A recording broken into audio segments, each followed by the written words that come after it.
Negara dengan iklim tropis seperti Indonesia ini sangat cocok untuk budidaya jamur tiram. Cara budidaya jamur tiram cukup mudah dan modalnya pun tidak begitu banyak. Bagian yang paling sulit saat ini untuk budidaya jamur tiram adalah membuat baglok, yakni media tanam yang sudah berisi bibit jamur.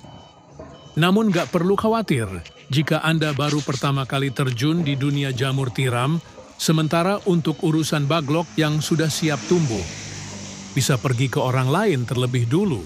Lambat waktu jika usaha budidaya jamur tiram sudah mulai berkembang. Cobalah untuk membuat baglok sendiri. Nah, langsung saja inilah beberapa persiapan dan cara budidaya jamur tiram versi Jamur Ganteng Official.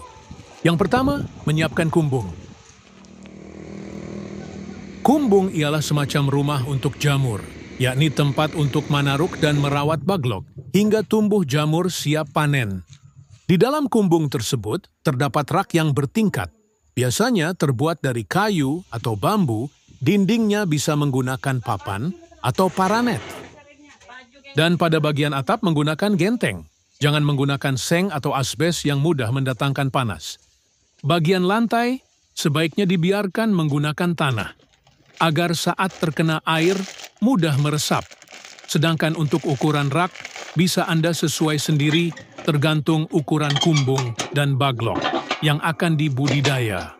Namun idealnya ketinggian ruang, sebaiknya tidak kurang dari 40 cm. Rak bisa dibuat 2 hingga 3 tingkat, lebar.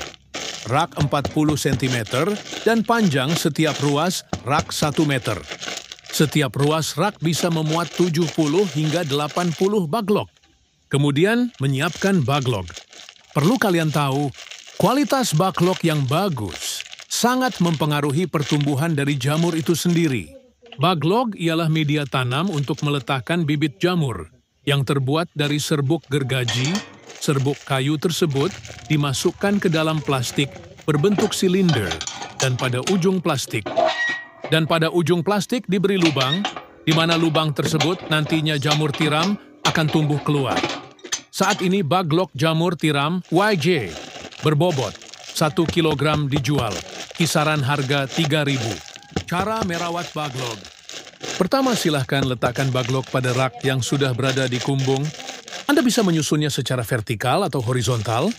Jika menyusun secara horizontal, berarti lubang baglok berhadapan ke samping. Sedangkan jika secara vertikal, maka lubang baglok menghadap ke atas. Namun biasanya, untuk para pemula lebih milih untuk menyusun baglok secara horizontal. Hal ini dilakukan agar tidak ada air yang masuk secara berlebihan saat nyiram baglok dan proses panen pun bisa lebih mudah. Kapan penyiraman dilakukan? Penyiraman penyemprotan dilakukan setelah panen pertama jamur tiram. Baru dilakukan.